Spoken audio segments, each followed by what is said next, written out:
Before we begin the episode, I would like to thank our sponsor, Chin Up Goggles, the new generation of vision training. Its simplistic design eliminates downward vision, improving a player's spatial awareness, anticipation, skill acquisition and execution. The findings have been supported by scientific research in CIT, now MTU. Be sure to visit chinupgoggles.com for more.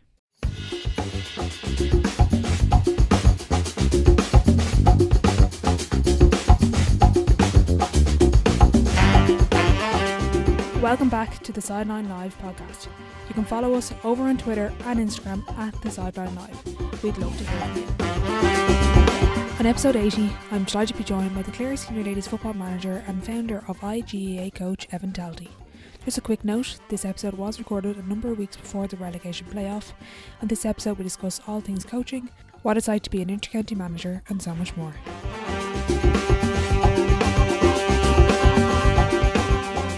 Hi Evan, thanks a million for joining me on the podcast. Great to be here, finally. Exactly, yeah. Before we get into everything, I have a number of coaches from different sports, different backgrounds. Would you mind giving a quick elevator pitch to those who might not know here? So, Evan Talty is my own name. Currently, I'm the manager of the Clare Ladies football team.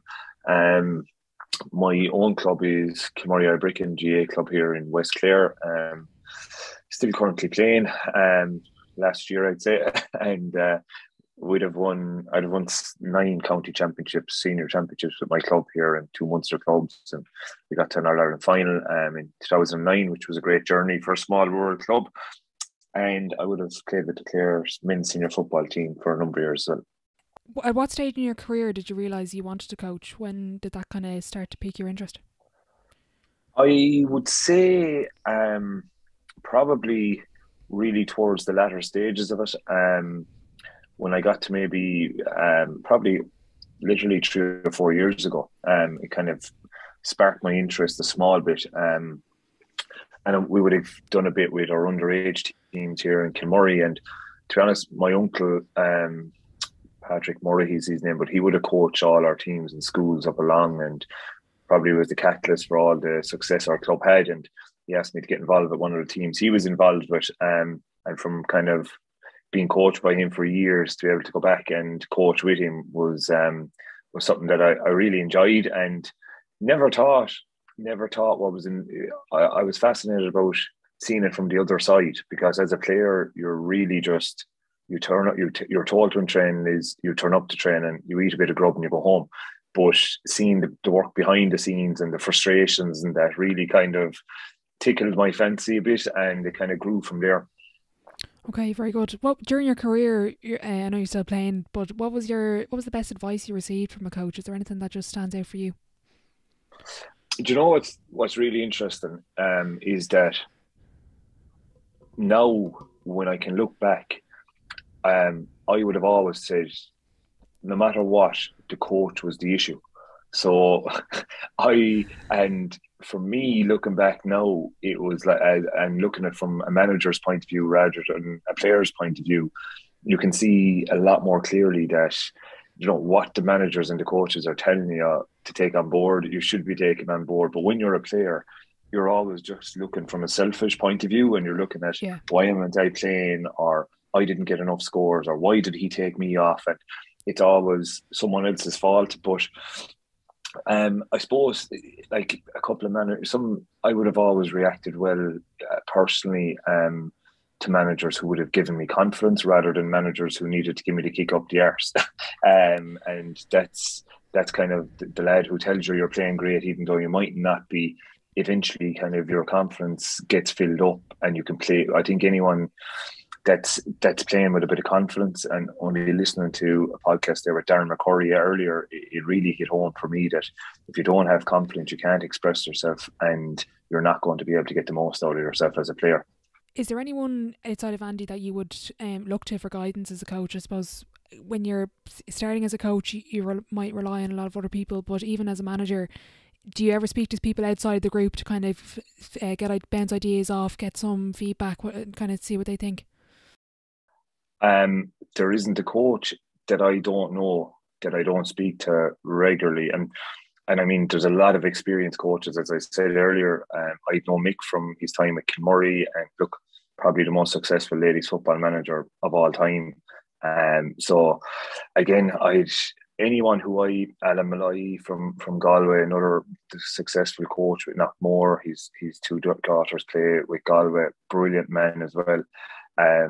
Anyone like Tony Buckley lives here in Clare as well. I'd often see him from time to time through the boards a lot of the time as well. Like I'd be meeting and speaking to coaches, and like I'd say when they see my name popping up, it's like, geez, not this fella again, because I'm always trying to get feedback from my own coaching or look for information or anything really, because it really, look, you can only, for me, every day is a learning day, and I'm very new to this game of coaching, and anything I can get from people who have been there and done that, I'm happy to listen and learn. Would you look to other sports much to get ideas, to look at drills, tactics? What kind of sports would you look at? Yeah, I'm actually, if I get time, it's definitely something I'm going to plan and try and do. I'm going to plan and try and do a basketball coaching course, and I'm going to try and do a soccer coaching course. And because I think there's huge benefits from the crossovers, and even like this morning, I'm looking at running lines from rugby and how we can do rugby drills in our backs, rugby drills to encourage our running lines and stuff. And I'm all the time trying to, whether it's on Twitter or whether it's on YouTube or wherever it is, try to pick people's brains as well, some of the other coaches from the various sports, and how we can cross-pollinate sports and learn from other sports. Can you enjoy a match then when you sit down and on the sofa? Are you constantly looking, what are they doing? What's this player at? What are their tactics for today? Yeah, I find, like, I was at our local senior team, we're playing last night, and I haven't gone back training yet, so I was there watching, but I find I'm more watching the patterns now and the shape of the team, and like the result didn't really matter. It's a league game, but you're kind of looking at, right, what are this team, what are they trying to do? Have they abandoned the sweeper for the year and they're tucking in from their half back line and they're playing two up front? Or that's probably what I'm looking at more so than this lad played well or that lad played well or he's not fit and that's an awful wide. Rather than just getting engrossed in the game, I'm trying to look at kind of the bigger picture. But what I find, and I actually have to check myself, is to just sometimes just go and relax and watch the game and not think about it from a coaching perspective. Mm-hmm. When I remember when I got injured originally, a long-term injury, and watching training sessions and matches as a player was eye-opening, and then moving into management was even more eye-opening. Was there anything you realised when you started to watch sessions, watch players, watch teammates throughout your career, and as you kind of put on the coaching hat, was there anything that just kind of stuck out to you that you kind of realised, God, this is something I just didn't spot as a player? Because you even mentioned it before, you kind of have this tunnel vision as a player where you've kind of got that selfish part, but when you're looking at from a coaching point, is there anything that you kind of noticed off the bat? Do you know what I find really interesting is, and I have it with some of my own players at the moment, and we might speak about other teams and other players and how this fella is lazy, or that girl doesn't do this, or this one doesn't do that. And I found what was really interesting was as our club games got videoed in the last couple of years, and we had access to watch every game, good quality video, and I started watching myself, I really took a backward step in terms of criticising anyone else rather than looking at my own and kind of saying, like, the coaches might be saying, you didn't put in enough tackles or you didn't work hard. And I might be saying, oh, I did, I worked very hard. But when you actually look back at it, I think now I'm comfortable in my own skin to look back and say, Jesus, you were lazy that day, or you should have put in a tackle there. The video doesn't lie. Whereas previously, I feel like players, and this isn't just players, it's coaches and management and mid-team members, no one likes to be criticised. But it's to be able to flip that criticism and take it on the chin and say, you know what, I think they're right here, and I need to look at myself rather than looking at everybody else. That's a big, and I think that only comes with experience and maybe age. But if you can get younger players who can do that, I think they're the ones that will accelerate their learning twice as fast. Do you think at this point Gaelic football has kind of transitioned into this stage that even coaches as well, but players can't really hide with the likes of video, GPS, where particularly maybe even Twitter and the likes of a Sunday game, they're scrutinised and everything, but even from a coaching point of view, they can't really hide in terms of their effort, in terms of that, just as you said there, when you're looking at yourself saying you could have made that tackle there. It's kind of become this, you know, you don't really have a spot for that lazy full forward traditional kind of spot anymore for players. Well, I firmly believe that information is key, and how you communicate the information back to the players is key. And I think you have to be brutally honest. And the stats, like, it's not all about stats or GPSs, and there'll be other stuff that's unseen, and unselfish runs can't be tracked, or stuff that can't be quantified. But invariably, and I was saying this to some of the lads the other day, if we're looking to pick a team and we take previous games into consideration, we say, well, we've two girls going for cornerback or corner forward, and you look at their stats, and one has had 6 possessions and the other one has had 20 possessions, and one has had up to 6 possessions, 4 giveaways, and one has 20 and 2 giveaways. There's not really, there's not a bar their tackle count is massive or something like that. It's all very subjective in terms of the stats are there. It's not really the manager doesn't like me or the coaches don't like me. The information is there nowadays, that the running data is there, the GPS data is there, everything is analysed. So, there's not a whole lot left up to what you like and don't like as such. Like, it's there for in black and white for everyone to see.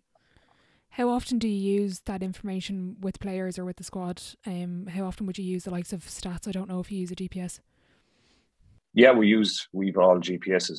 It's something that I've learned actually, and it's obviously when you're a player, you get handed, whether it's a PowerPoint presentation or just a little PDF of your own stats, and it might say, this is what you've done, your shots, your whatever. I think there's very little learning in that, because you take them and you throw them in the bin as a player.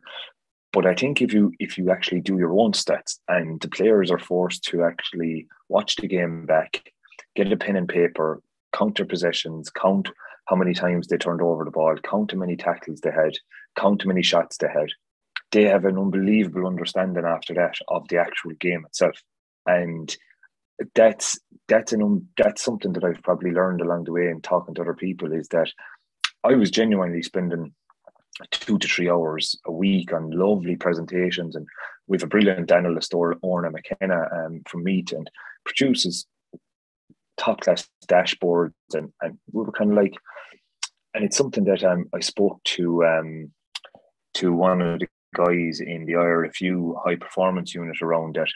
Really, an analysis session is only as good as what the players take out of it. It's not as good as what the coaches present it to be, or all the graphics that they have. If you have an analysis session and there's 30 different opinions coming out of what happened in that session, there's been no learning for the player. So that's where we've kind of stripped it back a bit. And it was Matt Wilkie who would have given us that kind of bit of a nugget of information of, let's look at our analysis sessions and let's see, can they be player-led, and what are the clear learning outcomes from them, rather than throwing heaps of data. And we sit inside in the dressing room before training for a half an hour, we throw out all the data, we go out on the pitch and it's all forgotten. But if girls actually are analysing themselves and giving that feedback to each other, I think that's where the real learning is. Okay, so how often would you do those analysis sessions, and are your management involved at all in that, or is that completely player-led at this point? No, we'd all have a role in it, and management are there to facilitate it and help guide it. But really, like, we do some bits and pieces of video probably every week. Depending on what we're looking at, a lot of the time it's looking at our own principles of play and how we're improving in that. But and every county team are probably doing that at this stage anyway. But it's really trying to take learning. I think, and I've been guilty of this, and this is year 2 for me, so I'm learning as I go along, that you can do stuff for the sake of doing stuff because everyone else is doing it. But I feel now that really, when we're doing stuff and when we're taking the players' time, we have to maximise that and make sure we're getting learnings from it. So that's where it's kind of going for me at the moment, is that less is probably more in our analysis sessions. I'm trying to keep them to 15 minutes or less, and just keep them nice and sharp, and look for very specific outcomes from each session. How do you find moving from the men's game into the female setup? And do you ever kind of draw on your own playing experience, not even saying to the girls, oh, when I was playing, but even in your head, do you ever kind of think back on or kind of remember those certain experiences that you can kind of use in a management perspective? I'm trying to not do that anymore. I would when I'd say the girls would say this, that when I first went in, it was when we won 9 championships, we did this, and when we did this, and when we did that. First and foremost, you're dealing with male versus female. Secondly, you're dealing with 2009 to 2014 versus 2021, 2022. Kind of different generation of people, far better educated people, in my opinion, on the games and what's going on. So the girls have so much data now; they probably know more than what we did back then, anyway. So I think again, it's another thing that I'm trying to pull away from, because it's like a broken record, and we have to concentrate on what our job is for 2022. And the only ones that can achieve that are the players on the pitch. I'm just there to create the environment, to get them the best setup that we can possibly get in order for them to go and achieve. And I can't do it. Nothing I say I'll do it. Nothing I can do from will do it. But it's up to themselves to lead it themselves. But I would have done that in the past, and I would have talked about how men's sport and these lads are doing this. But you know what? We only had this conversation recently. It's very easy for one of my best buddies in the Coughlin is a selector with Colin Collins, and like we would discuss day in day out about what the Clare men are doing versus what the Clare ladies are doing, and pitch time is the same, analysis time is the same, gym time is the exact same. But you know, the only difference being is that when the men's call their training sessions, no one is missing training. When the girls call it, we often have girls missing training because they simply have to work part-time jobs to be able to afford to stay in college, to be able to afford to put diesel in their car to come to training. And you look at it, we have girls travelling from Galway or from Cork or from Dublin. With the price of diesel at the moment, that's costing them 100, 150 euros a week to play for the Clare ladies. Whereas the difference being is the man is getting reimbursed for that. So the male student who might be in college, he still is getting looked after, because if he drives, he's getting paid. But like, you know yourself, our girls might be working in a petrol station or in one of these places for a Saturday morning for 5 hours, and she might make 60 or 70 quid. And that's probably there to keep her in food below in her college for the week. But if she's to travel twice a week, that's her diesel money gone. Do you know, it's like, it's not comparing like with like in terms of commitment levels, because it's a lot harder for female athletes to do it because of the conditions that we have in the LGFA. That's a great point. I was actually going to ask about that. I noticed there was a good few Clare ladies footballers up at the recent GPA event.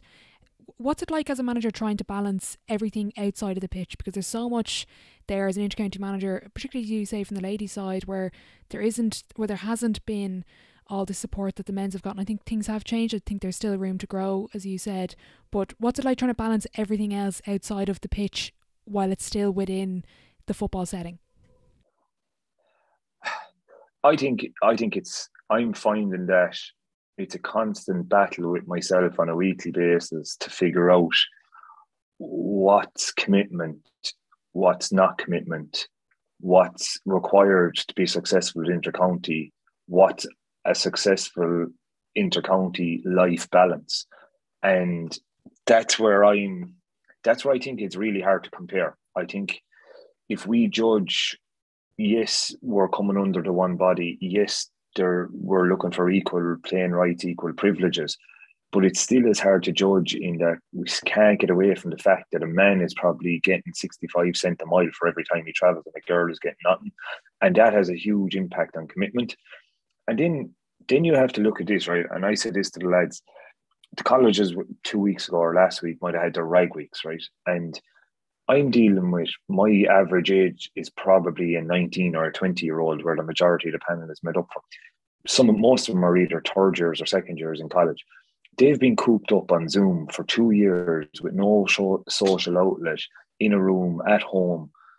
And like, am I going to deprive them by putting drinking bans in place or putting stuff like that? It's a very hard thing to marry, because for what? Like, if you can't live your life and enjoy your college experience and get to know your friends in college, as well as being an intercounty footballer, I think there's a nice medium for both. And for me at the moment, that's a hard thing because we've lost our 3 league games, and I would think we've a pretty relaxed attitude in the panel around, I suppose, requirements and that whole kind of not work-life balance, but either student life balance that goes with being an intercounty footballer and the commitments required for that. And it's trying to find that equal balance for both is kind of, in the ladies' sport, is a bit harder than in men's, because in men's, I think the average age is probably 24, 25. Most of them are in jobs and you don't have the same issues. Do you think that if you didn't play and if you didn't have that experience, like, the girls are going through in college, is that, like, if you were to look at maybe a traditional coach, let's say 10 years ago, that there would be drinking bans in place, there would be all of these traditional, really set down, don't break these rules. Do you think that's from your playing experience that you're seeing that perspective, or is it just from being around the girls and, as you say, taking into account the recent pandemic and different? I think it comes from one thing that I've learned in the past maybe 6 months, and it's probably a mistake I've made in the past, is that I was heavily weighted on tactics, training, drills, game plans, all this stuff. But you know what? Really and truly, the most important thing is my relationship with the player, because at the end of the day, before they're players, they're people, they're girls, they're vulnerable. Some of them, they have issues with college, with work, with boyfriends, with girlfriends, whatever it may be. It's the same as, a lot of under 20 males, seems they're all going through the same thing. And like, what's really opened my eyes is when I've actually had conversations with girls and they've said they've actually opened up to me. And I'm like, here we are saying, Jesus, she's playing bad, and what are we going to do? We're not getting the most out of her. But like, behind the scenes, we hadn't a clue what was going on in that girl's life that has led to why she might have had a dip in form. And all we care about is how she's playing on a Sunday for the Clare Ladies. And that poor girl could be going through torture with family issues at home, or friends, or boyfriends, or she's struggling in college. And like, that's the thing this year, I think, that it's something that I have to work on myself, is that to show that kind of, before you're a player, you're a person, and if there's anything we need to do, we need to put down around them. And I'm trying to encourage having check-ins with me on a weekly or monthly basis, on a one-to-one, or having a chat and just seeing how can I help. Because I genuinely, like, they're a great bunch of girls, and there's nothing I wouldn't do for any of them. But it's for them to understand that as well, and have that trust. How do you sit down with a player and discuss sort of the role? Because everybody will give in the same commitment from 1 to 35, say, but when you're coming to match day, when you're looking at what's best for the team, how do you sit down with a girl? Let's say, for example, it was me and I needed to change my role from maybe being a starting player for a number of years, underage, club star, and now I'm coming into a new setup, new management, and you're looking for me to come off the bench and impact in that way, or just be at training and push all of the other girls on. How do you start that conversation? How do you kind of manage that relationship? I suppose the one thing I feel I've learned from my last 2 to 3 years of playing have been spent on the bench.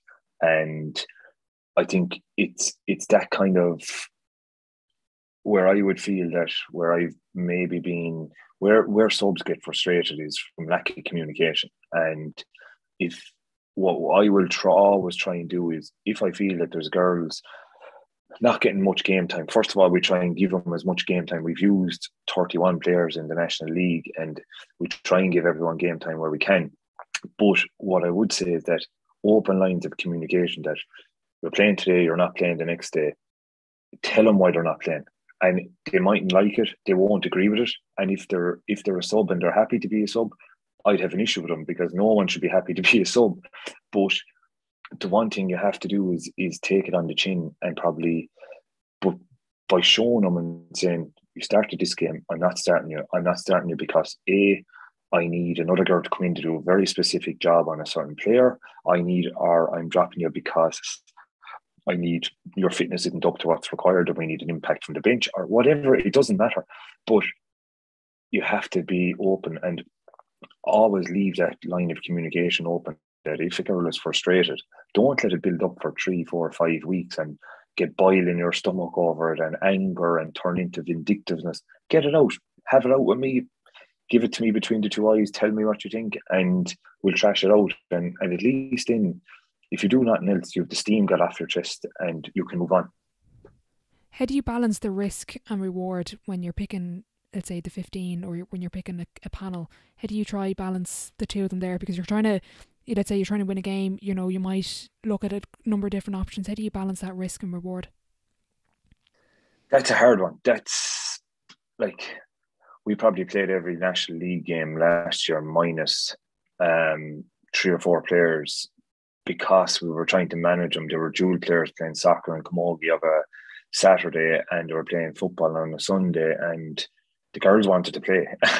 But like the same thing this year, you know, we had girls playing soccer and camogie as well, and it's day after day in the month of March when we haven't a lot of pre-season done, and we're trying to marry. And look, there's no doubt about it, and I keep saying this to the girls, like, there's the pressure will come on me if we beat Tyrone or don't beat Tyrone in relegation playoff.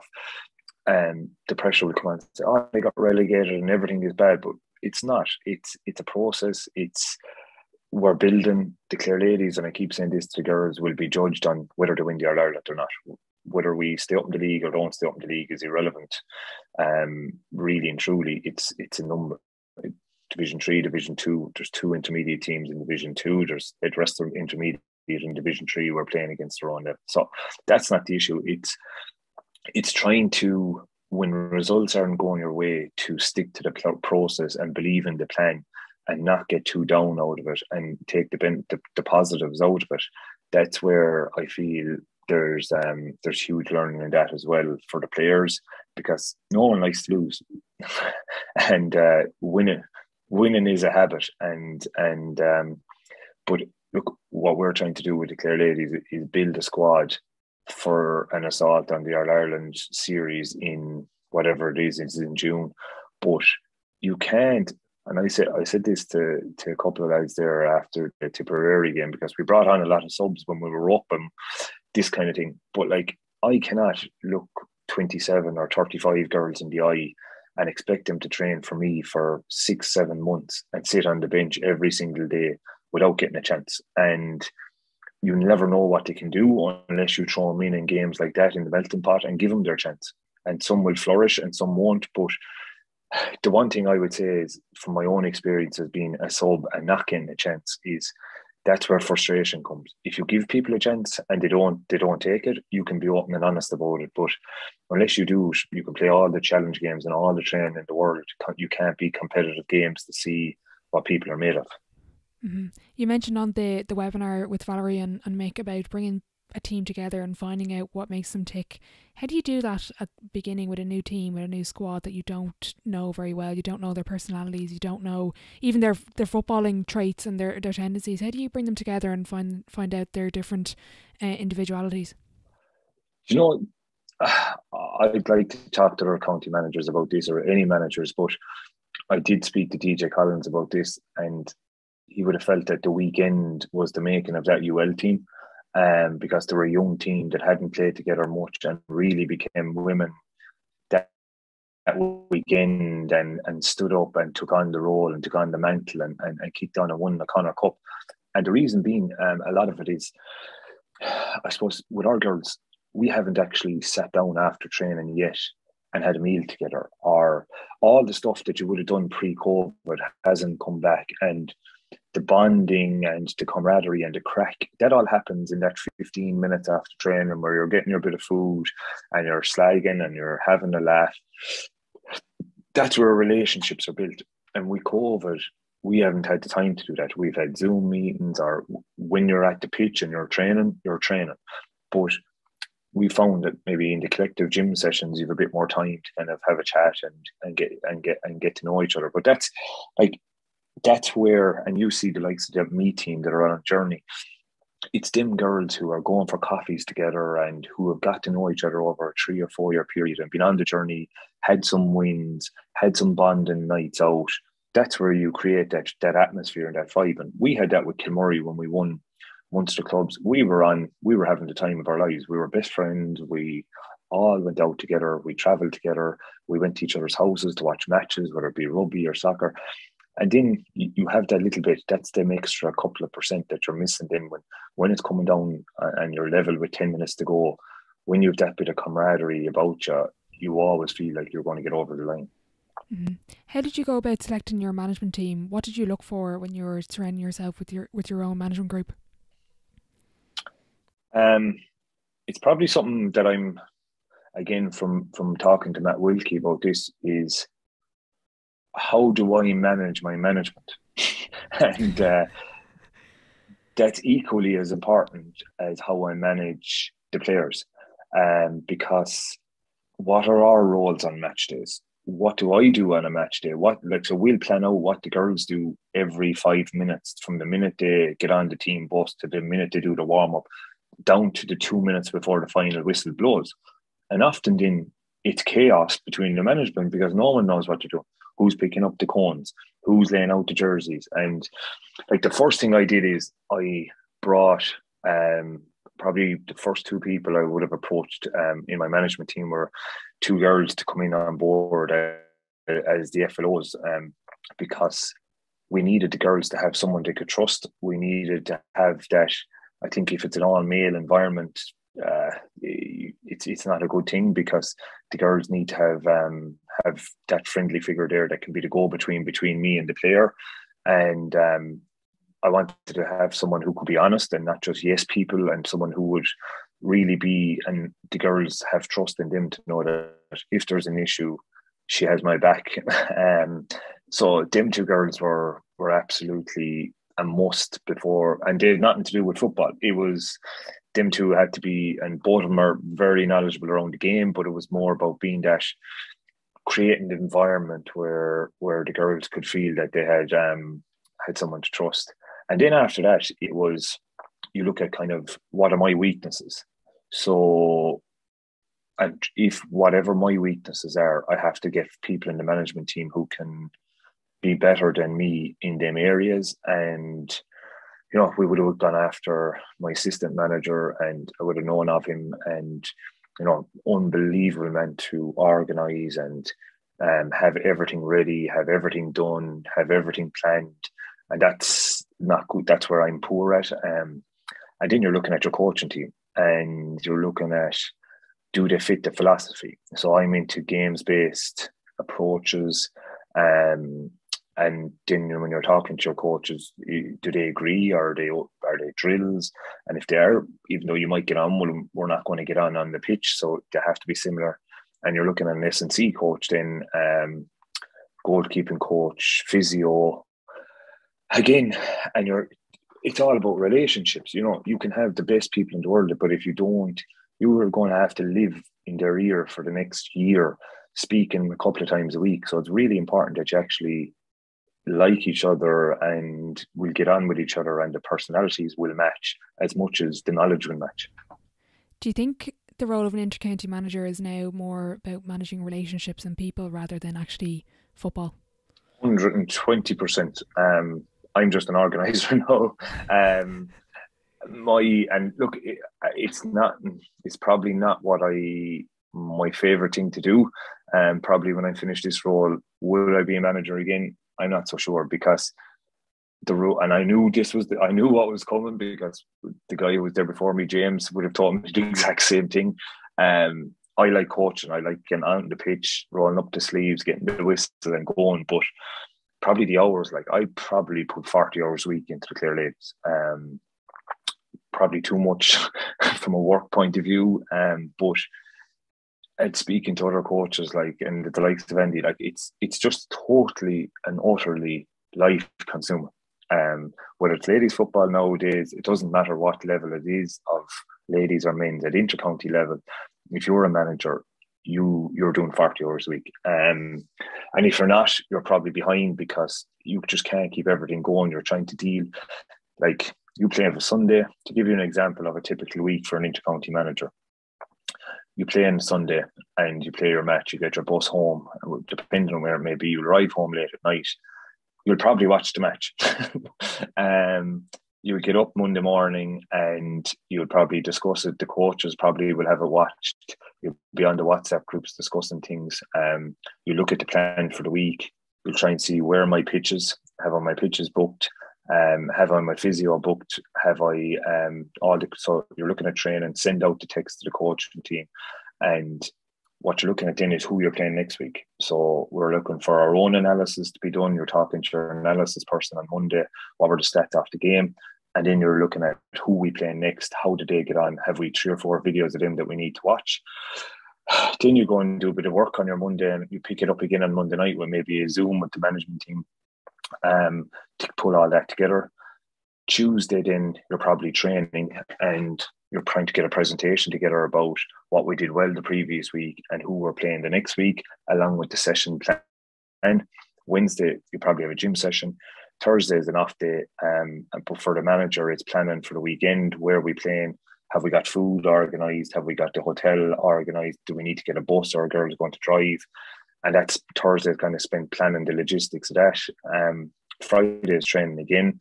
Is the food ready? Who's delivering the food on Friday? Where is it coming from? Have we the pitches? Will the dressing rooms be opened? What time is the physio going to be there? And then Saturday is probably thinking about the match, the finer details of it, talking to players individually about some roles that they might have, and then Sunday is match day again. So like you take we've that for 3 weeks. The men have that 7 weeks out of 8. Like, and it's very, very time consuming. Yeah. Do you delegate much then, and do you find it hard to delegate to the rest of the management group? Or I was talking to someone the other day. I went to the Clare and Galway men's game, and he said to me, he mentioned something to me that rang home to me. And I'm probably, when I was looking in at the manager, when I was involved with James, I was probably saying, geez, he'll take our opinion on board, but he never actually does what we want him to do. And it's probably the same with me in that, like, I'll put it this way, my plan for this year was that I help with the training sessions and watch it and get a good view and step back and all this kind of stuff. And like, once the training session starts going, the adrenaline starts going and the buzz goes and I'm stuck in the middle of it, I'm roaring, shouting. So I try to delegate, but I spoke about this before with a few intercounty managers. I thought coming in, my plan was that I delegate out all the gear, all the food, all the pitch bookings, all the session planning, all the attendances, all the issues. In theory, it sounds great, but it doesn't actually work because you're still the liaison person between you and the board, and the players still want to hear it from the manager, and so you can to an extent, but I don't think in reality it works like you would have it planned up in your head. Yeah, I was going to ask you actually, how involved are you in the coaching side of things on the pitch when you're not doing everything else that you've just named there? Yeah, I know it's definitely a weakness, to be honest. It's not a good thing that I need to delegate better on it. It's not good, and you think I'd be good at trying to manage 15 or 16 staff in a business, but I just it's something I'm passionate about, so I'm always thinking about how we can get better. But yeah, I'm very involved in the coaching side of it.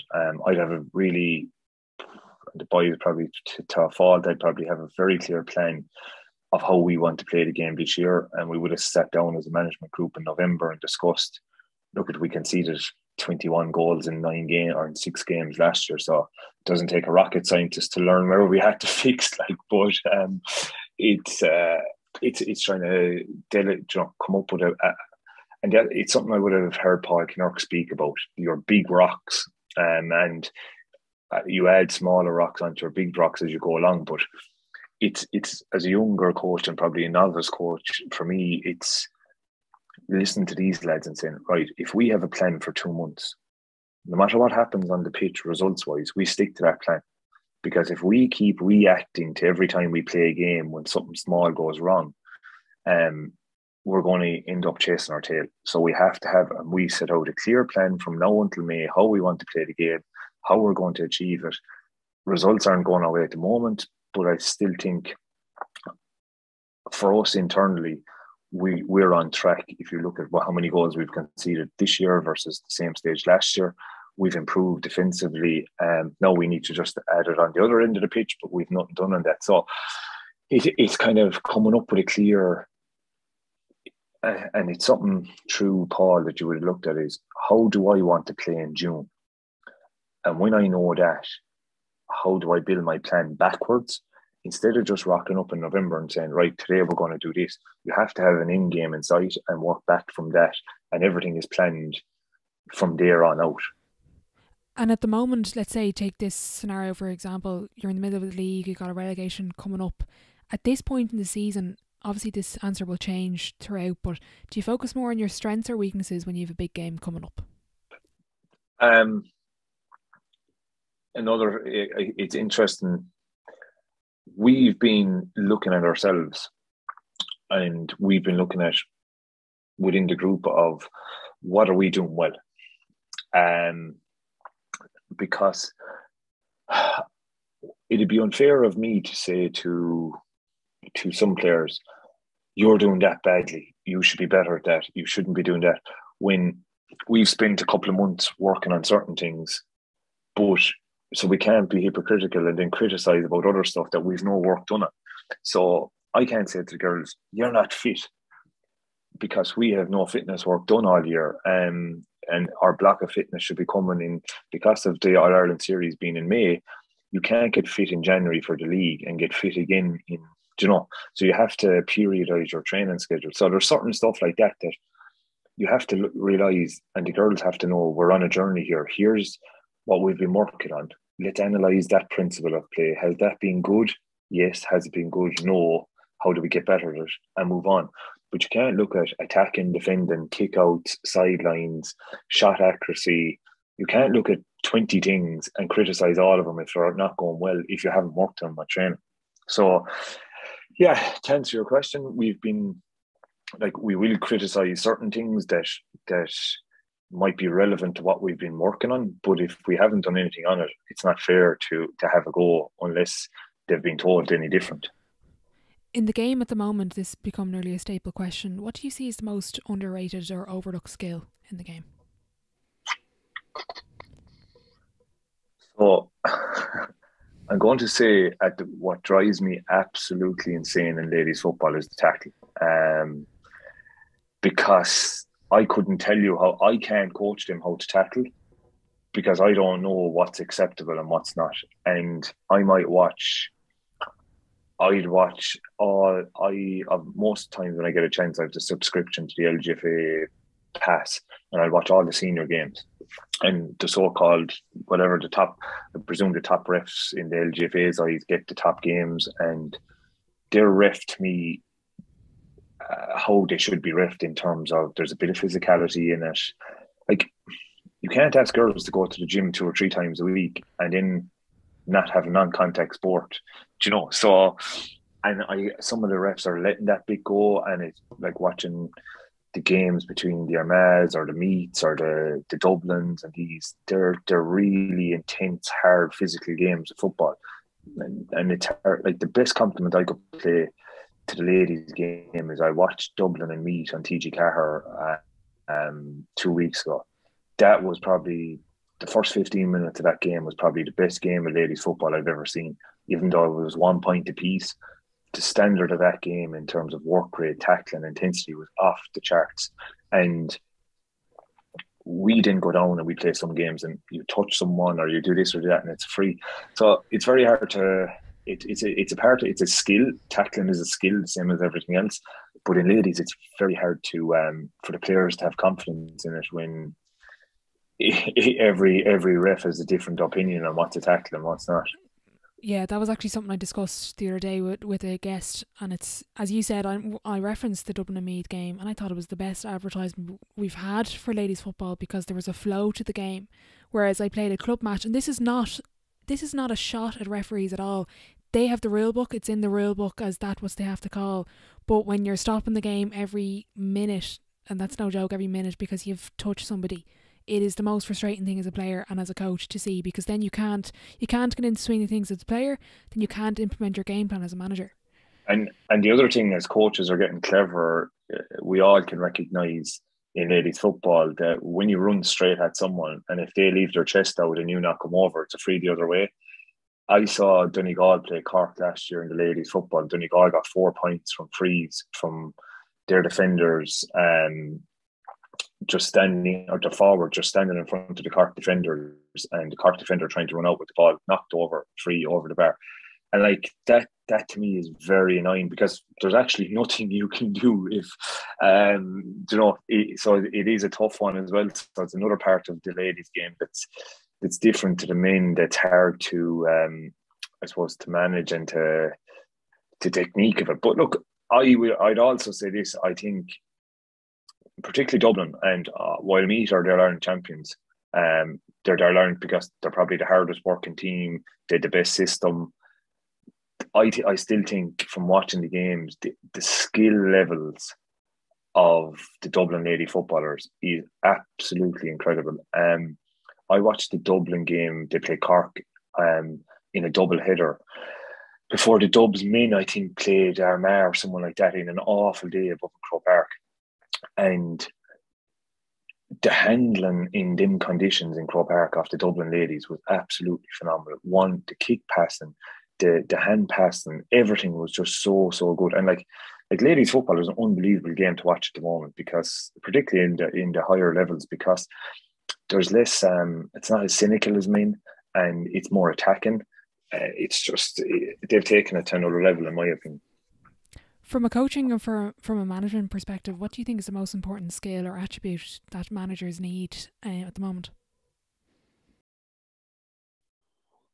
That's an interesting question. 100%, I think, if you're an intercounty manager, first of all, there's a big difference between a coach and a manager at intercounty. But yeah, I would say if you're an intercounty manager, the first thing you have, if you don't have organisational skills, you will not last very long, because there's so much to go on, so much going on. It'll get the better of you.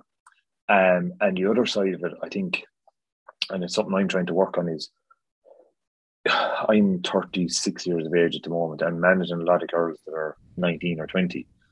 It's to understand what life is about for them at the moment. And I heard Keith Rickon speak about this, about college students, and he does a lot of work with the college below, and it's to try and understand where they're coming from. That's the biggest thing for me at the moment is, yes, like we'd all love to have train 4 nights a week, have everyone at training 4 nights a week. Everyone does recovery sessions. Everyone eats properly.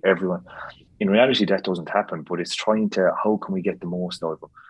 But, and for me, this is a big but, in the GAA, right, we'll be assessed. Even though I've only coached for probably 2 years, if the Clare ladies don't win or lose in Ireland, or if we get relegated in the league, Evan Talty will be a bad manager and a bad coach based on results, I suppose. But like for me, we have a couple of players who might struggle with confidence. We have a couple of players who might have other issues. And like, if they come away and they're still playing ladies football at intercounty level after I'm finished, and maybe they've become better players, and I can leave it maybe we mightn't win, maybe we will win, but that it's not all determined about that for me, I suppose there's too much emphasis put on winning, just bare winning and losing. And there's no different. I was involved with our under-17s here in Kilmorey this year, and we didn't win anything. But for us, I've watched 2 of our club games over the weekend, and them lads, I've seen 7 of them play senior football or junior football for our senior team, for our adult teams. Like, that's great to bring that many people through and have them still playing football, because the dropout rate in both ladies and men's at that age is huge. So it's to me is what is success like. And for me, it was always winning and losing. With Kilmorey, every day I played, I hated losing. I still hate losing. If it's a 5-a-side AstroTurf soccer, I hate losing. But I'm learning that it's only one team can win every year. And that doesn't mean that the other 31 managers are bad managers. It means that, take Colm Collins and Clare. That man is, I said this last week on a different show. What Colm Collins does for Clare football, nobody has any idea. That man will leave Clare football in a far better place than he's come from the work he does in raising money, from putting underage strength and conditioning programs in place, all these things that are outside of what the Clare men are doing at the moment on the pitch. And that's where I think I'd like to probably is, if I could go away and say the girls, why we didn't win or lose, or we did win or lose, but they enjoy playing football at intercounty level for Clare and felt that they were treated well. Yeah, that makes a lot of sense. Out of interest then, to be involved in the Clare panel, what are the non-negotiable behaviours that the players have to buy into, and who sets these behaviours or standards or values even? It's something I would feel fairly passionate about is, for me, honesty. If a girl said to me, Evan, I have my debs, or I have my ball, or I have this, or I have that, and I want to go and have a drink, no issues. If a girl doesn't say nothing to me and we're meant to be playing a game or whatever, and I have to hear it from someone else, I have a huge issue. If a girl wants to go on holidays, if anything like that if they can come to me face to face and look me in the eye and ask and be honest, even if it's a bad thing, I've no issues whatsoever, because anyone who's honest with me, you can work with. But what I don't like is, I don't like dishonesty, because once my trust is broken, it's very hard to regain it. So for me anyway, honesty and trust are non-negotiables.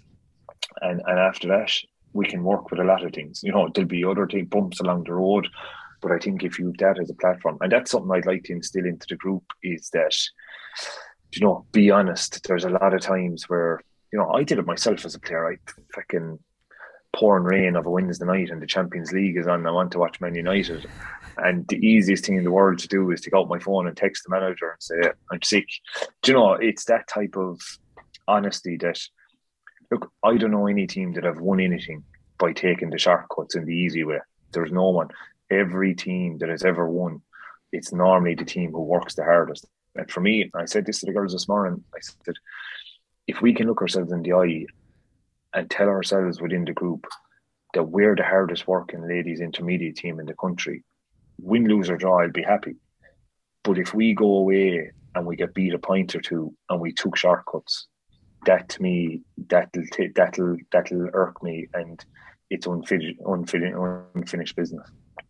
How do you balance the fact that you're still trying to play and coach at the same time? Not even from a time management perspective, but just from trying to balance, because it's two different brains, it's two different, like, it's very, very different to play and to coach. But how do you keep them apart? How do you try balance everything? Because I'm playing and coaching and I find it very difficult to do both and try separate both of those roles, even though I'm not coaching in a club or a team that, you know, there's no overlap, but I just find it hard to separate those two mindsets. Possibly, I suppose, probably 2 years ago when I was doing a bit of coaching and I was going playing ourselves, I was probably felt I went down the rabbit hole of criticising everything the coaches were doing when I was training and being a bit, you know, I wouldn't have been, looking back on it, I wouldn't have been happy with myself.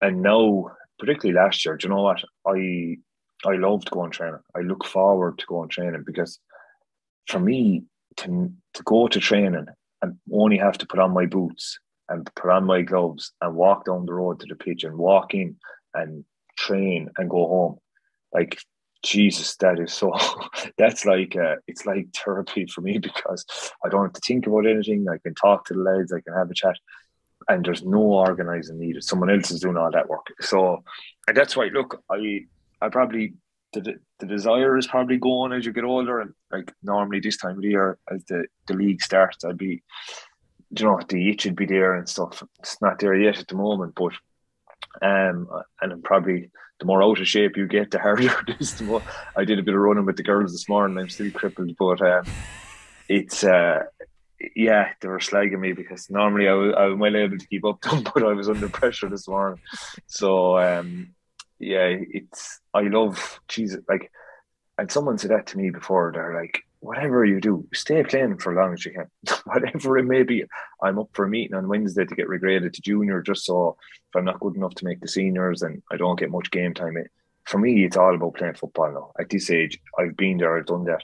Now I just want to play games. Go have the crack with the juniors. And I think myself and India are actually trying to get regraded at the moment. And look, I'm coaching the Clare Ladies, he's coaching the Clare Senior Men.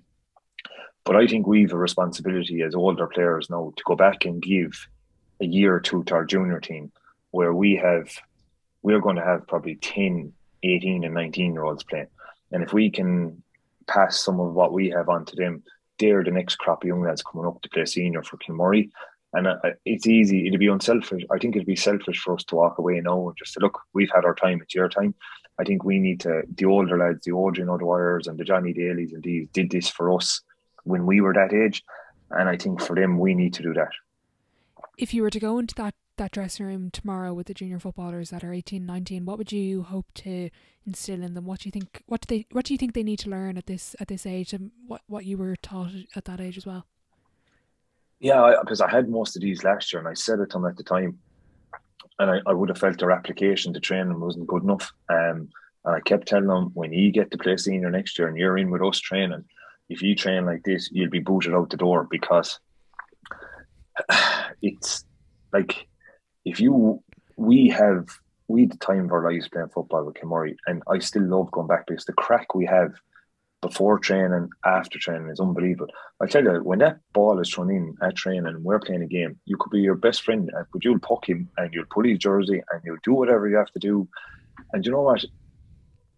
What happens is, and people talk about intensity at training, if you have 3 or 4 lads who are only there going through the motions, they're actually robbing the 3 or 4 lads that they're training alongside as well, because they're not testing them either, which means you have now 8 lads out of maybe 20 people that are off the pace, which brings the whole game down, which means we're not training at a high intensity. So it's that what I was trying to bring to the boys last year, and what I'd be saying to them is, if you're going to turn up to training, turn up to get better, to improve every day, and look at it, it's all their fucking buzzwords or they're flowery or whatever, but it's so true. Like, you're there for an hour, roll up the sleeves. If you're asked to do tempo runs, do them, and do them to the best of your ability. And at least when you go out home and go out the gate, you can say, right, I've put in a good shift there tonight, we'll go again. Brilliant. If I was to observe a session now and compare it to a very early session in your coaching career, what do you think, or management career, I know they're separate, but what do you think is your biggest evolution so far in that space? Okay, so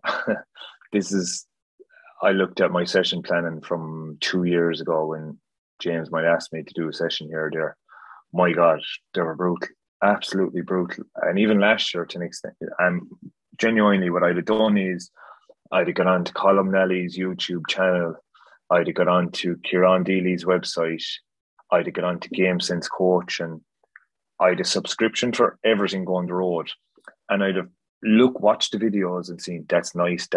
So we might have ended up doing a hand passing drill, then a tackling drill, a kicking drill, back to a hand passing drill, and we'd finish with a shooting drill.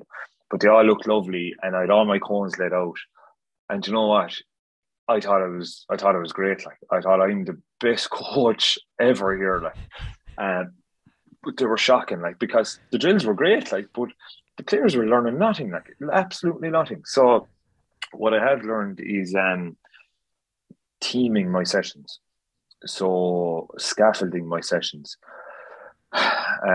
So, like, take for instance, right?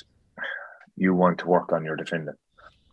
So defending begins from the front, but you have to break it down. Number one, you cannot have.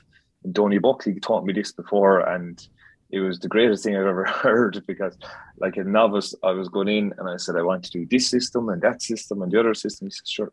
First of all, you can't have a system unless you can tackle them. So, and it's that kind of dim little nuggets, like, of, right, before we have a system of defending, we need to be able to tackle. After we tackle, we need to learn our positions on the field in our system. Do you know, and it's that kind of, I was just plucking stuff left, right and centre, but now I'd like to think that through the help of a lot of other coaches that I've learned that, right, if we're working on forward play, it's the whole session is working on. And this is how I would judge it. If I went and gave my players a survey after a session and we had 30 players, if all 30 of them don't tell me what we worked on that night, then my session hasn't been worthwhile. So, and it has to be one clear outcome in 2 sentences or a sentence. And they might come away and say, we worked on our transitions. How do we get the ball up the field fast? And that's all it is. That's simple. We know that they've learned something from that. So it's not just plucking drills out of the sky or doing stuff that other men. And this is the other thing. There's no point in me plucking a drill that requires a 65-yard diagonal ball, because a girl can't kick the ball 65 yards. So, you know, it's knowing your audience as well and adapting the session. And like I adapted a rugby drill this morning, that I plucked off a rugby website, and I liked the look of the running lines on it. And myself and Michael Frawley were there. We were using tackle bags, and we great crack doing it. But, you know, it's kind of, if we just ran it like it's meant to be ran, it wouldn't have worked. But it's trying to adapt it into the team or the sessions. And so yeah, look at it. Maybe I look back in 2 years and say my sessions this year were crap as well. But you're trying to learn all the time. Exactly. I love the way you mentioned there, kind of the cones and everything. It's like when coaches need a full pitch and 57 cones of 5 different colours, I always go, what do you mean? Because I'm not going to name names, but out to watch a coach recently, one of the best coaches probably in the country, and they used 4 or 5 cones and could have, apart from the match at the end, could have done the whole session within the 45-metre line of the pitch. Now, they had the full pitch, but they didn't use the full pitch because they didn't need it. Because they adapted the whole session to their group, to what they had, to the equipment that they had, to the personnel, and as you said, the ability they had. Because there's no point, like, I'm sure their players could have maybe done a 65-metre pass, but it's not going to be accurate. But you know what I mean, from that context of what you mentioned. But I just found it so fascinating that this, like, you really don't need all these colourful cones that if you put a big drone in the sky, God, you look like you have the prettiest session ever. But will your players actually learn something? I don't know. I thought last year I was going to finish up, and I heard Mick was getting involved with Kilmurray, and I said I'd stay on and see what he's like, purely not from a playing point of view, to see what's his coaching style like, and only known him from seeing him on the television and this big tall imposing dub and Jesus, but like I came away from the first session buzzing to play football again. That's been honest with you. I'd say this to anyone. I learned something every single night I'm in training. I listened. I was like that 18 or 19-year-old all over again. I was reinvigorated with the game. And so were a lot of, like, our players I met up with it. A lot of lads have 9 county championships. They're all in their 30s. They're all doing a bit of coaching. And it's hard to engage us because we all think we know it all. But like, it was, but what I learned, and I've taken on that, trying to do it myself this year, is simplicity. Do something and do it well and do it right and make it easy to understand. No fancy, and again, that's the same with us. Like, we don't need cones or drills, and it's very simple. But the big thing to go after, I suppose, is I was awful worried about, have we GPSs, have we this, have we that, have we the other thing, all the bells and whistles, as we call it. But like, what's the point in having GPSs and all this kind of stuff if you can't hand pass off your left and right and kick off your left and right? If you can do them 4 things, then you can move on.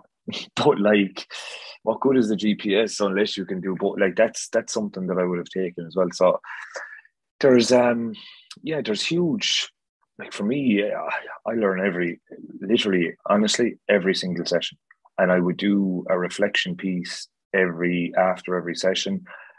And what I've really learned is what you see on the day in a match is, and if you come home, it's an interesting thing, because I'm doing a lot is writing down reflections.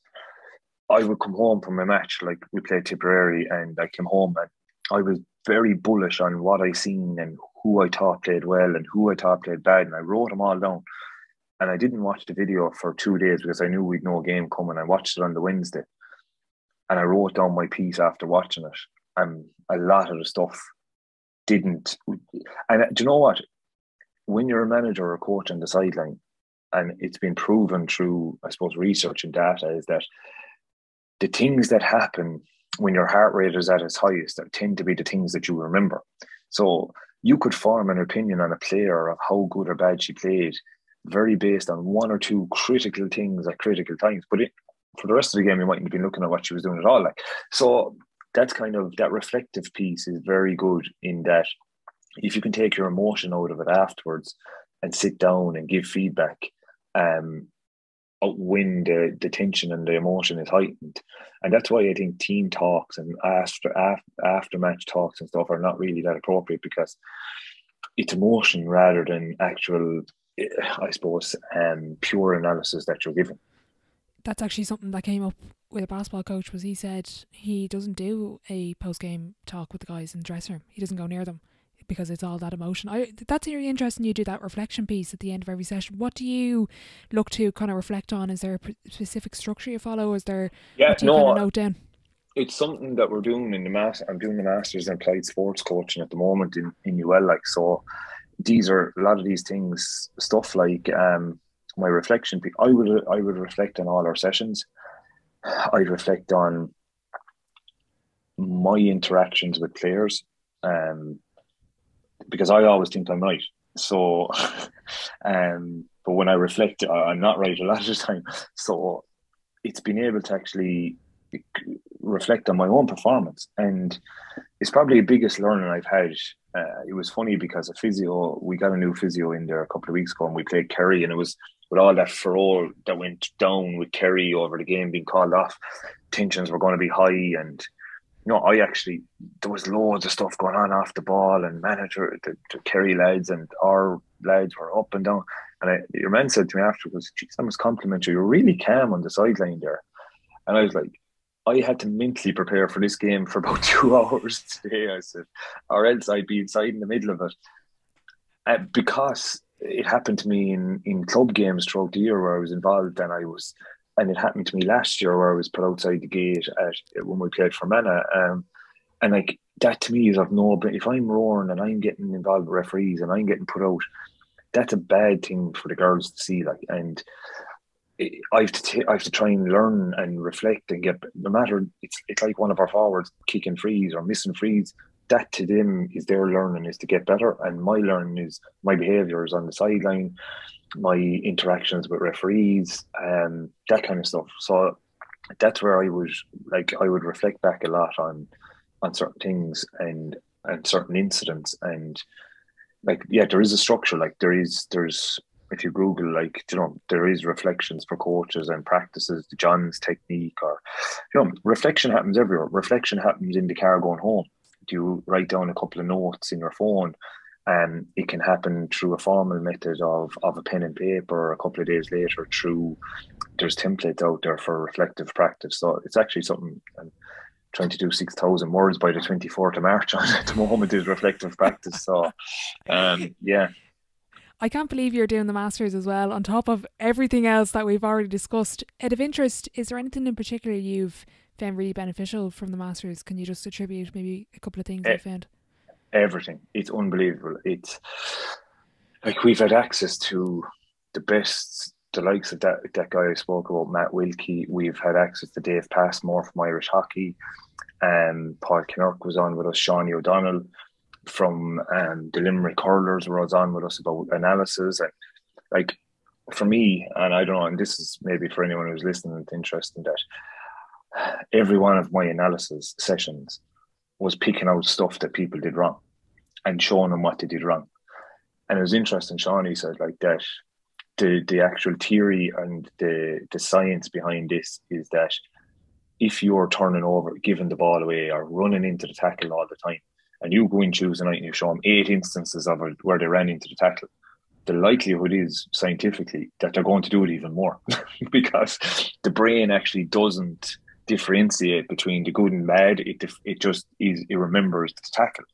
So it's that kind of analysis of show areas where we didn't bring it into the tackle. Another thing is probably praise in public, criticize in private, and that's something that, again, I thought I was a big man going in saying, you fucking didn't do this, or you didn't do that, or da da da da. And like, really, like, that poor creator, they're embarrassed, and I'm probably draining confidence out of them, where hop on a Zoom one-to-one, show them a few clips, we'll get that right the next day. we've got the same thing out of both things. The player has seen what they've done wrong, but there's a way and means of doing it, and it's not, particularly with girls, is that their confidence mightn't be high anyway. In certain girls, you don't need to do that. So yeah, that's that part of it. Around the whole kind of the environment that you're dealing with, the player, like, they'd speak a lot about Coach Wooden, like, and like how, you know, he lost so many games before he became successful, but it's building the environment, and there's so much in it, in each module around performance analysis, and you know, what are the stuff you're analysing. So there's the basic stuff like stats and data, but there's the unseen stuff that you can't quantify. So maybe we've a girl playing who mightn't be the best footballer, but she's an unbelievable presence and the girls love her and she brings the group up another level. There's no data for that, but you know, there's other stuff, that there's other ways and means of quantifying it. So we're nearly finished our first year, and what I really enjoy is I can take a lot of the learnings from that and try and bring it into the Clare Ladies. We're going to move on to the Sideline 7, but out of interest, you've named a number of coaches. I'm going to ask you to nominate somebody to come on the podcast, and if you give me a name, I'm going to need a hand probably getting them on, so yeah, you have to choose wisely here. That's a good one, but there's actually a coach, I think.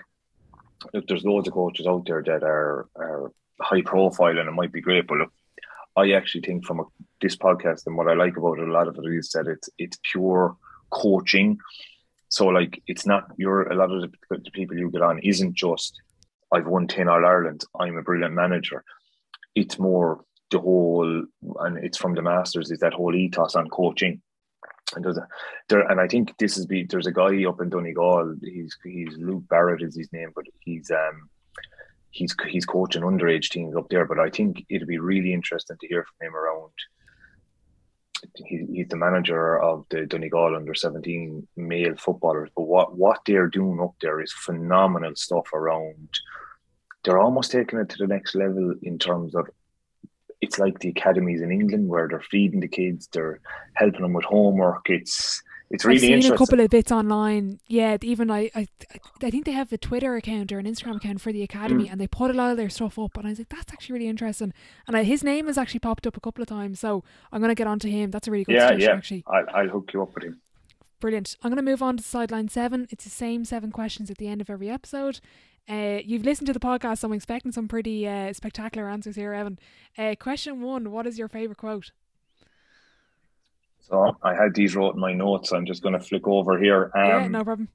So my favourite quote is on my screensaver of my phone. And I've always believed in this, whether it's in sport or life itself. I think nothing worth having comes easy. So I think anything that's worth having, you have to work for it, because if you don't, very few people, bar winning the lotto, get anything handed. Would you use quotes at all with the team, or is that something you kind of move away from? It's something I put up the very first year that I had, and we always try and stick by it, but I always get it wrong when I quote it. But it's almost like a tongue twister, but it's something that we try and keep, and I believe in it. It's the one about where people won't remember what you said or what you did, but always remember how you made them feel.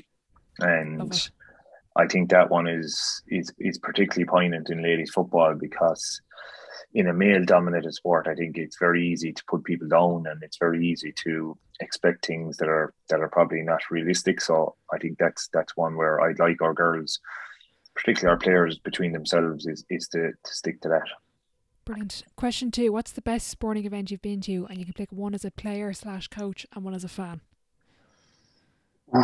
Yeah, so I would say for me as a player, I kicked the winning point in the 2009 Munster Club final in injury time to win us our Munster Club, and I can still feel the goosebumps in the back of my neck when we think about that, because that's a moment. And we played Kieran Zarahli's in a final we were never expected to win. There's lots of Kerry footballers, club of Tommy Walsh, and they got a goal in injury time to beat us, but the goal was disallowed. Bit lucky from our point of view. Kick out came up the field, and I got in the end of it with a Hail Mary and kicked the winning score. I hate watching the video back though because I had bleached blonde hair and my eyebrow pierced, so the girls get good mileage out of that one. Anything as a fan that sticks out for you? Yeah, I was trying to think of that. And I've been at some. I was at Miami Dolphins and the New England Patriots a couple of years ago, and it was unbelievable. But you know what? Myself and Inda were at the Dublin against Mayo 2017 our Ireland final. That was the best game. I'm neither a Dublin. I'm probably a little bit of a closet Mayo fan, but that was the best game of football I've ever been at, and that got me. I don't know how you'd say it. It was I wasn't from either county, but I was nervous. It was the only game I've been at that I was absolutely enthralled by the game. I came out of it buzzing. So that was the one. And I didn't even remember I was 17. I had to Google Lee Keegan throwing the GPS to figure which one it was. Brilliant. Question 3, what's been the biggest setback or challenge so far in your career, and how did you react to it? You know what? I was thinking about this again and thinking of some big things or bad things or good things. The biggest setback, whether it be a player or a manager, and this is hard to believe for me, and I'm just thinking, I'm giving you the biggest setback based on how my gut feeling was and how I felt the week afterwards, was losing to Leitrim last year with the Clare Ladies. And that absolutely sunk me to my boots. Genuinely did, because it was my first year managing. It was my first championship game managing. And I genuinely felt going home in that car, and Paul Hickey was with me, who my right-hand man, we go to everything together. He's our kit man, and myself and Paul have soldiered for a couple of years. But I told him, I said, I'm never again coaching a team after that, because I said, I'm useless. I haven't a clue what I'm doing. I said, the girls didn't play like how we were playing 15 behind the ball. We were slow. And I was like, whatever I'm doing it wrong. And I'm not helping them, and I'm bad at it. And I sat there, I couldn't eat afterwards. I was sick to the pit of my stomach. And I wasn't sick. It wasn't that I was mad at anyone or that I was disappointed with the players. I just felt that with how we played, my coaching must have been absolutely stink, because of how we played the game rather even than the results. So, and it was a big game for me, being my first ever championship game as a young manager, first year in the job, and all I'm thinking going home is the people at Clare are going to think I'm Jim McGuinness because we're playing 15 behind the ball. They're going to think, what is this fella doing with this group of girls? Get him out of there. So that was, and I had to think about that, but just thinking purely on your gut feeling, that was one of the low. And I've lost county finals and stuff like that, but that was probably the lowest because I felt I was a failure myself. Okay. On the flip side then, what's been your biggest achievement on or off the pitch? I'm going to go with off the pitch because I'm actually proud of this, and there's an actual ad running at the moment. We launched in Lidl there last week, so you might see my mug on the television at the moment for the Kickstart program. But we started off the business in 2009 out of our kitchen table, myself, my mother and father, and my grandfather gave us a hand as well. And we had nothing. We hadn't a Rex, and now.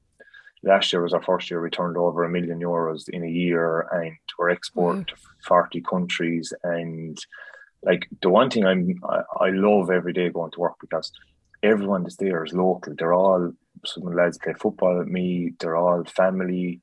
And there's 15 of us there. And I think we're building a global business with our own in West Clare, and that to me is.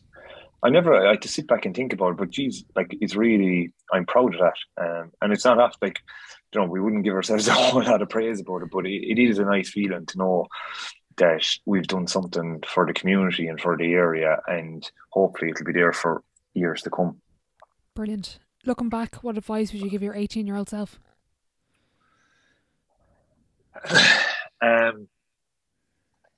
This this to me, I suppose, Orla, is something that um, I would say I was spoiled when I was young, in that my mother and father definitely gave me everything I wanted. But I suppose with that, I didn't, I took no self responsibility.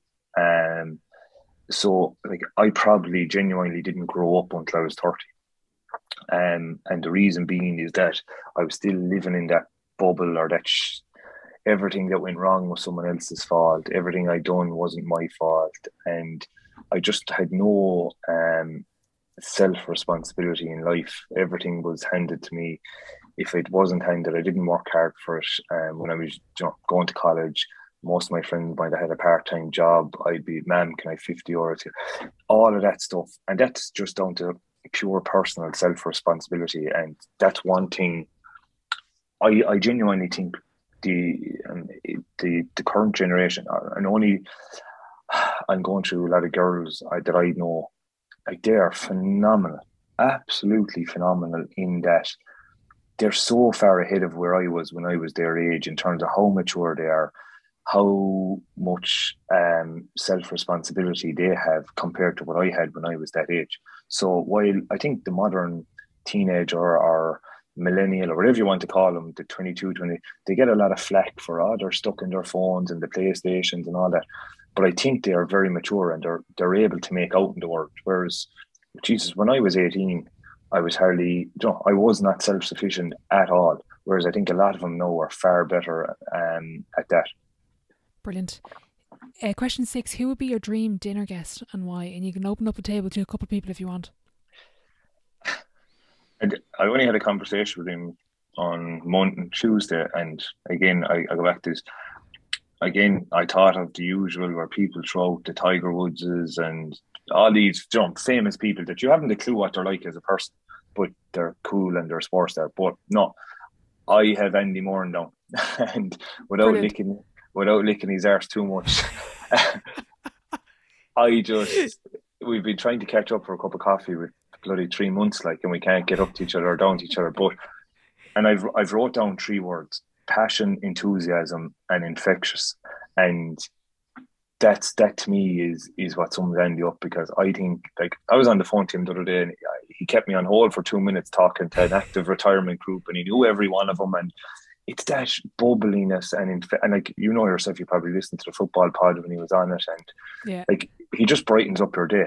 And no, he's the man. And if I was adding in someone with it, like the crack you could have if you get the three of them together, himself and Kieran Donaghy, another man, just charisma, passion, empathy, unbelievable lads. Like, and look, it's very close to home, and they're people I know, but I don't like throwing out people that I haven't, that you're used to seeing on the television or whatever. Maybe these are 2 lads that I've spent time with, and if I could spend once a week with them, that'd be better than any therapy going the road, because you come out of there just reinvigorated. Brilliant. I'm trying to get both of them on the podcast, so I might come to with them as well. Question 7, before I let you go: if your life was a book, what chapter would this be called? This 100% would be called Organised Chaos. Because or if you see my phone, there's nothing but notes and reminders non-stop, because I am an absolute disaster at the moment, because we're trying to build a new factory at the moment. I'm trying to do a master's where the Clare Ladies are going. I'm thinking about going back playing football myself. iGAA coach is going. I'm still running a consultancy business. So, and then you've me hounding you to come on the podcast.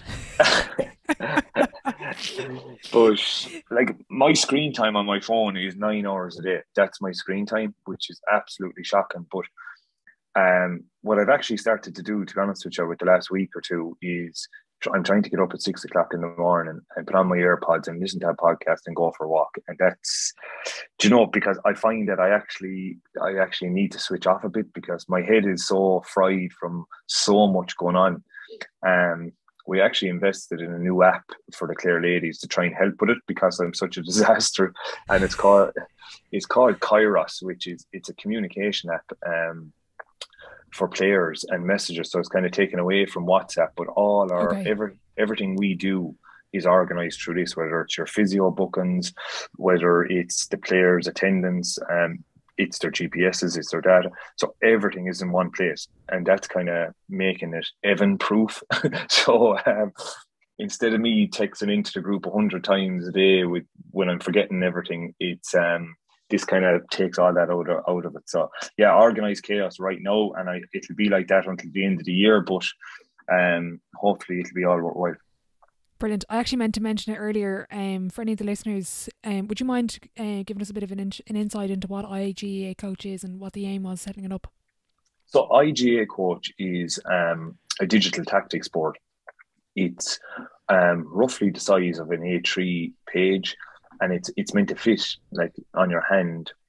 And where it's really good for basketball or soccer or the GAA is that when you're looking to get small instructions at short water breaks or at timeouts or whatever it may be, to 2, 3, 4 players, it's a really quick tool with self-erase. There's no need for markers. It's all LCD screen, and it's really, I suppose, it bore out of frustration of markers bursting inside my car and the boards then getting damp and losing magnets and all these things that any coach will tell you has gone through. And actually, I was watching the basketball. I was watching Kieran Donaghy playing in the finals of the basketball there in TG Cahir, and I was seeing one of the players in the final, I think, was actually a player coach by the looks of it. And yeah, Colin. You could see the poor fecker, and he's scrubbing away like a lunatic. He spent half his time wiping the board before he could write, and I was like, geez, if you only had one of them boards, I was trying to send him up one. So that's where the boards came out of, yeah. Brilliant. Where's the best place if people want to get in touch with you or want to have a look at the boards? Where's the best place to find them? Yeah, it's on our website, www.igaacoach.ie, or else on our social media. We're on Twitter and we're on Instagram and Facebook.